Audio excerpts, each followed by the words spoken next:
Islam and greetings, Moors. Welcome back to another episode of Pardon the Interjection. I would love to give high honors to Prophet Noble Drew Ali and all the active Moors.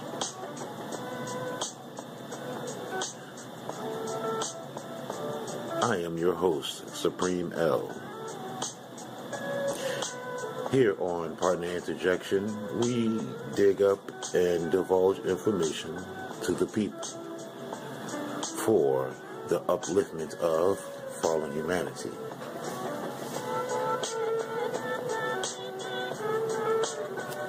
Today is March 22nd, 2015, Gregorian calendar. I would like to say what's up to all my Moors. Much love to all of y'all. Today is a special occasion. We have a Grand Sheik from Temple, Canaan Land Moors. Grand Sheik Kudjo Adwo L. And we can get him here shortly. We're going to get him here on the line shortly.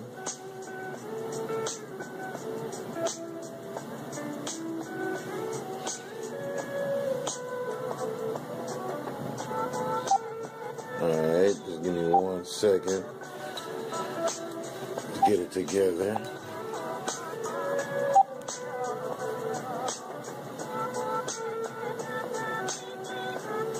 And it's very, very important that we really do some study. Studying is key. Trust me, studying is key, people.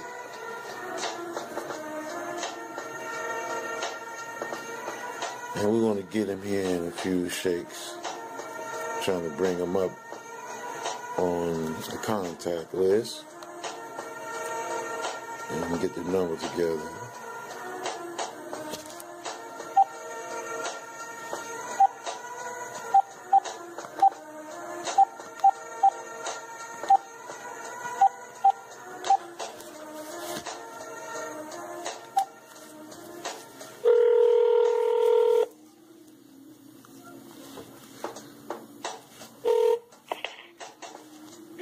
Islam, or we are live on a session right now on Pardon the Interjection.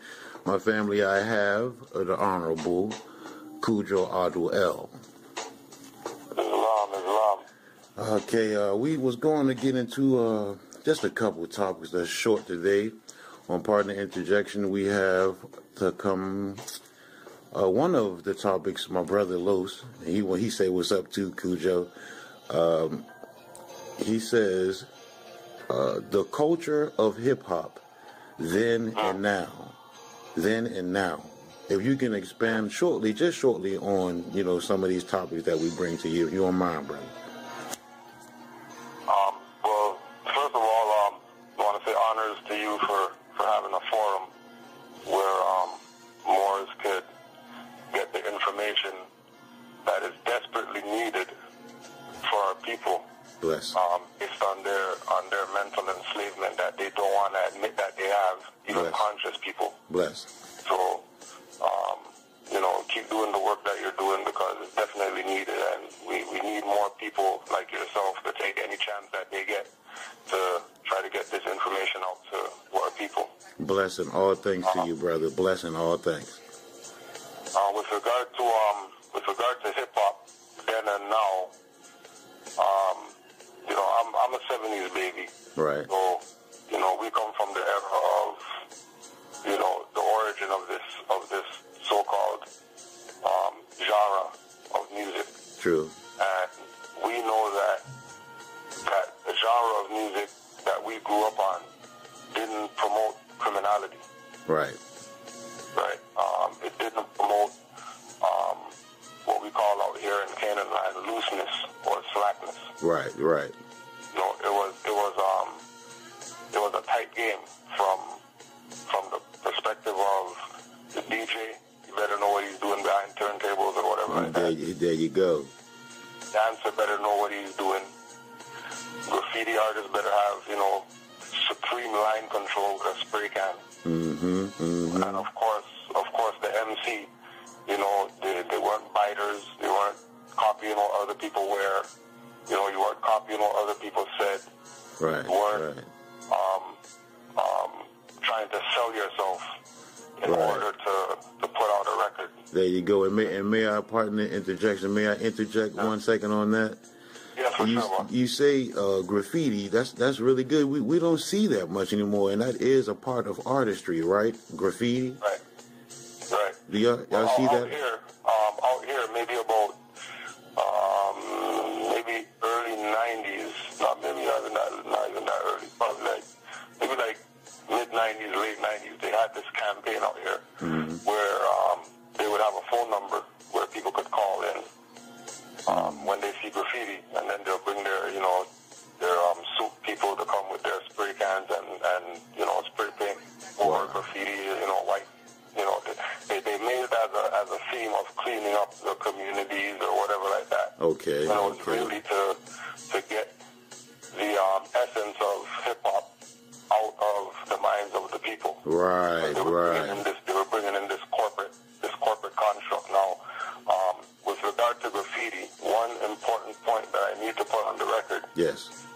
You have to get a book called Hip Hop Decoded by a brother by the name of the Black Dot. Writing that down now. You have to go on YouTube, research the Black Dot, and the brother has a book called Hip Hop Decoded. Black Dot Hip Hop Decoded. In that book, he speaks about graffiti actually being the hieroglyphics of hip hop. Oh wow. Okay. So from that perspective, we can see why they had this program to get the graffiti off of, the trains and off of the walls and off of the places where, because graffiti was an art where the individual who was putting up the graffiti, they had an eye for advertisement. Right. They had an eye for making sure it's in a spot where anybody and everybody's going to see this thing. Exactly. So it wasn't like some scribble in the washroom stall or anything like that. The people who come from the era of hip hop know that graffiti work was elaborate work. If you're talking about real graffiti, even when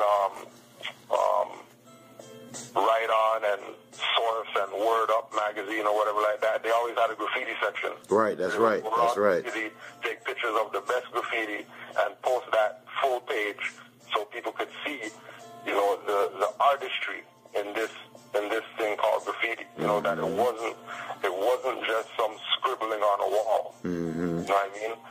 Some of the best graffiti artists were, Rembrandts and Picassos and stuff like that. Right. Hip-hop. Right. You know what I'm saying? Now, how did that tie in with the music and the changeover, the graffiti and the music? How did that coincide with each other? What was the significance with that music and graffiti? Well, if we look at it from the perspective of code, right? People who were graffiti artists, they were writing for people who had a particular eye. So, for example, there's a brother by the name of Kalindi I.E., a master chematologist, herbologist, etc., and he has some classes out there where he speaks about the power of mushrooms and raising your mental awareness, spiritual awareness, or whatever from going into meditation, eating mushrooms, and going to higher realms of existence. Right? What he was explaining was that when you look at hieroglyphics, you see the pharaoh sitting on a throne. Right. He sun this over pharaohs, and you see imagery that aren't people. majority of the imagery in hieroglyphics that weren't people have some type of relation to a mushroom. That's true. That is true. That right? is so whether true. It's the stalk of the mushroom, whether it's turning the mushroom upside down, pop the head off, and then you have all the lines or whatever like that. Whether you're looking at it from, an aerial view of a mushroom, there's all this symbology related to the mushroom, right? So saying that to say that relative to hip hop and graffiti, if graffiti was used as a code system or a writing system, right, in order to tell a message, or to, some people use it as, their brother is a rap artist or whatever you want to promote him, make a glyph, and you put the glyph on the wall. Right. It might be a dude smoking a pipe, but really when you look at it from the right angle, it's really spelling out the name of, whatever group or crew or whatever for a particular area. Right. Like that. That's right. It was used to spread a message, as well as it was also used, just like the MC used the mic to express himself. It was also a mode of expression for people who, weren't, MCs or dancers or DJs. Right. So that would good with a spray can like a pencil. Right. So that will bring us basically to communication. Right. Got you. I got you. Okay, and to the second topic, not to hold you up because I know your time is very precious, my brother. All good. The second question he had me to ask you is Prophet Kudjo Ali and Marcus Garvey connection. Okay. You're gonna do your research on, or you're gonna check out a newspaper. There's a newspaper clipping from a newspaper called the Chicago Defender. You can Google this. Chicago. Just for all the so-called Garveyites or whatever who want to talk and play around like they never met each other. Okay. A brother had a paper in Chicago called the Chicago Defender. And in that paper, 1928, if I'm not mistaken. Okay. There's an article about when Marcus Garvey got arrested, and he was being held in Atlanta prison. Okay, Atlanta. Right. There's an article in the Chicago Defender from November 19th, 1927. Okay. Where there's a little article, nothing big, but it's a little article talking about Kudjo Ali returning to Chicago after his visit in the South. Right, and I can only imagine that wouldn't even be no full print. That wouldn't even be no headliner. Well, the good thing about it is that the brother who founded the Chicago Defender had close relations to the Kudjo Ali. Oh wow! So a lot of the articles in Chicago at the time, if the Moors didn't cover it in their paper, the Chicago Defender covered it. Oh, okay. Because it was an Asiatic paper. Cool. Right. So, and the article is just to use as a public record, because what also is online that you'll find is that there's a postcard. There's a postcard that Kudjo Ali wrote to his wife Pearl Ali when he went to visit Marcus Garvey. Okay.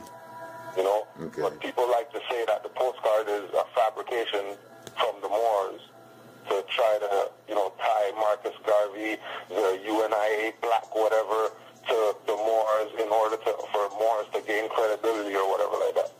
No, we have that credibility from birth, from jump. Right, exactly. Right, it's not something that we have to gain. Matter of fact, if you check the records, Kudjo Ali started his organization before Marcus Garvey did. Right. Now, how does FBI? Go ahead. The FBI papers will tell you that there was millions of people in the Moorish movement, or in the Moorish Science Temple to be specific. Right. During the time of Noble Drew Ali and Marcus Garvey doing their quote-unquote missionary work amongst the Asiatic people. Right.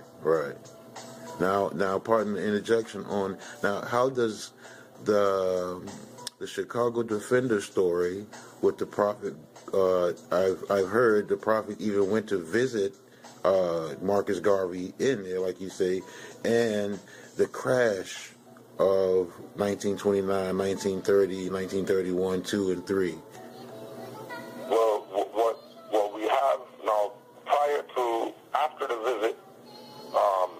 visit to, if we use this, if we create this timeline, right? This let's say a 3-year, 4-year timeline, right? So 1927, Garvey goes to prison. Right. Yep, I'm writing that down now. Now he's visited by Noble Drew Ali. Right. Right. In 1927. Correct. Right. And then Marcus Garvey gets released from prison. Right. Correct. But at the same time, when he was released, he was deported immediately. Right. Okay. Now, the Garveyites are going to push the whole concept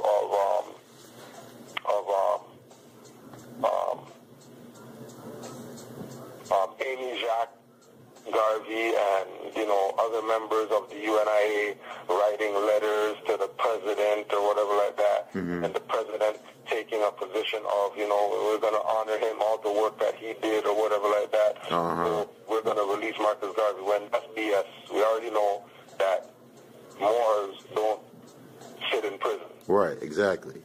I mean, when Moors get kidnapped or whatever like that, they hold them for a couple weeks, some months or whatever like that, and then one morning, 3 o'clock, they let that guy out the back door. All his charges are expunged. Right. All his whatever is dissolved, and he go back to living his life now as a Moor.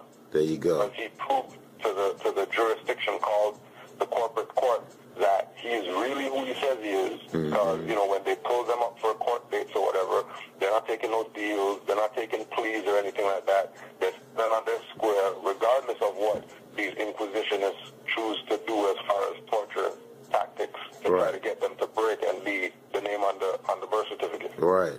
The fear factor. Right. The fear factor. Right. Right. So, now in 28 now, Noble Drew Ali goes to the Pan American Conference in Havana, Cuba. Okay, that was the year. I was looking for that. Thank you, God. Yeah, right? I was looking for that, but keep in mind that you're not going to find any documentation on that Pan American Conference, but you'll find documentation on all the other ones. Right. Yeah, I've researched. I've done my study on that, and I couldn't find that, bruh. All right. And that's because of Noble Drew Ali going to that. And receiving the mandate. But that is known. That is a known fact. He went there. Yeah, it's a fact that he went there. It's a fact that he went there. That's recorded. That's on record. In the Mexican Revolution or the Cuban Revolution Museum, they have a picture of Noble Drew Ali wearing the Panama hat, right, from the Mexicans, sitting on a chair with his legs crossed, and him holding the Moroccan flag and holding the Amity banner. Okay, I'm writing that down now too, bro. I'm gonna research that. Right, that's documentation that they have. They might have him under a different name or whatever, but we already know, Right. Robbie is or whatever. True. And then in 1929, Noble Drew Ali dies, and then stock market crashes. Right. Now, what's this? Then they trump up that the stock market crashed in 33. Right, but it actually... Everybody who's dark-skinned is Negro black colored. Even though they know that everybody who's dark-skinned, as far as definition, is a Moor. A Moor. Right? By definition. by looking in the dictionary, look under Moor, look under black or Moor, dark skin, gonna tell you Negro, gonna tell you black African man or woman, gonna tell you Moroccan, Mauritanian, North African, Berber, Saracen, whatever is a Moor. And I also want to add that not only to the MBCs, but the LCDs, Latinos, Caribbeans, and Dominicans, so-called. Exactly. Right. And with the Dominicans, we also add Haitians on there. Because, there you go. You know, that's why the French, when they gave Haiti back their flag, they did that soft fez, the Liberty cap from on top of the coconut tree. Right. Right, that when you research Haitian flag, you're going to see some flags with the cap on it, with the 5-point star on the cap. I've seen that. Or the soft fez, known as the Liberty cap, which means that, you know, the Liberty cap represents that you were, quote-unquote, emancipated. Liberty cap. I got that. Liberty cap. Okay. Right? Yeah. Yes. So the history is out there, the information is out there, but like we're saying, the assumption is that our people are Negro, black, colored people, which means that they don't read. And if they don't read, you know, you can put anything in a book and hide it from these people. Oh yeah, by the way, I've checked that Salah Bay. You know Salah Bay, right? Yeah, Sister Salah Bay. She's a friend of mine, bro. Here in the Maryland territory, and right. you know, so yeah, I've talked to her and I've seen that etymology video she did. That is very, very great information, bro. Yeah. I mean, and that's somebody, you know, one, because it's a sister speaking up, you know what I mean, about these things, and two, you know, she's just a good sister, so, you know, we plug her anytime she needs to, you know, get stuff off her chest or whatever. Right. Looking for a forum for her to teach. All right, well, we're coming down to the last few minutes of the videotape. I just got this last one, and you can really expand on it real quick if you want, my brother, because we know nationality is key, and that's where it begins with, and that's where it's going to end with. He has one down here. The last one I'm going to take is the weather and harp. The weather we've been getting here, we've been getting a lot of snow, but today is a beautiful day, I guess, right now. But he said, if you can you expand on the weather and the harp? Have y'all been getting a lot of bad weather up there in Canaan land? Yeah. Actually, what you can do is, when, you know, just to show how known this thing is, right? Actually, I watched something last night, because I'm a big, like I told you, I'm a 70s baby. Right, there you go. We all are. I'm 76. Me and my brother, we 76. Yeah. So last night I was watching, let me read this thing right here. 2009, Hasbro put out a G.I. Joe cartoon. Hasbro. Right? And called G.I. Joe Resolute. G.I. Joe Resolute. Right? Okay. So in this thing, they're talking about how Cobra Commander and Destro and the crew, you know, they're basically trying to take over the world. Wow. Right? But what they did is that they took control of the High Frequency Active Oral Research Program, HARP. Right. Controlling this thing. It's telling us, man, right in your face. It's right in your face, man. Like I'm saying, I watched this thing last night. That wasn't something that we planned or nothing like that. Right. But just to show you how real it is, and appear, you know, in a cartoon or whatever like that. Right. It's a real thing that Cobra used the thing, you know, had what they did is that they put up these satellites all over the world, right? They took over all the underground bases all over the world. Right, the domes. Shot up these satellites, and then they used the HARP to control the satellites. Wow. They didn't use to control the weather. They used the HARP to control all these satellites that they launched into space or whatever. Right. In order to be able to use the satellites forces as to create one beam to basically destroy anywhere that they that went against them or whatever. Wow. So the first place that they destroyed was Russia. 10 million people, one light beam or whatever like that, murdered everybody, and that was their warning. These guys got 24 hours to give the world to Cobra, or we're going to do that to every nation on the planet. Wow, and they would Russia first. Right? Wow, because I've done some studies on Russia, and Moors are we coming down to like 1 minute, and I don't want to just cut off on you. One thing too, just to quickly sure. Remember that G.I. Joe is the Inquisitionist.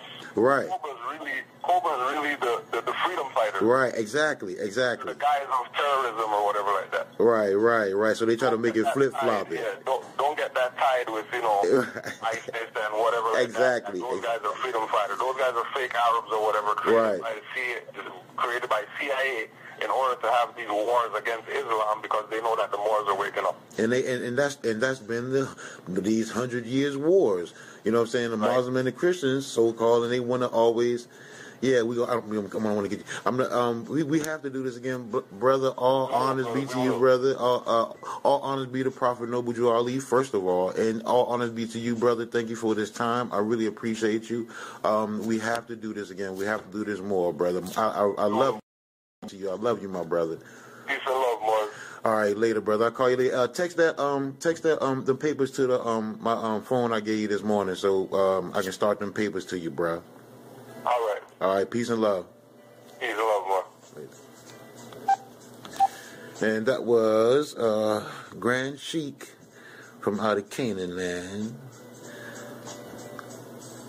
Kudjo Adwo. I call him Joel, my brother, for life. All right, and that's going to wrap it up for this segment and episode of Pardon the Interjection. Like I say, this has been a special presentation.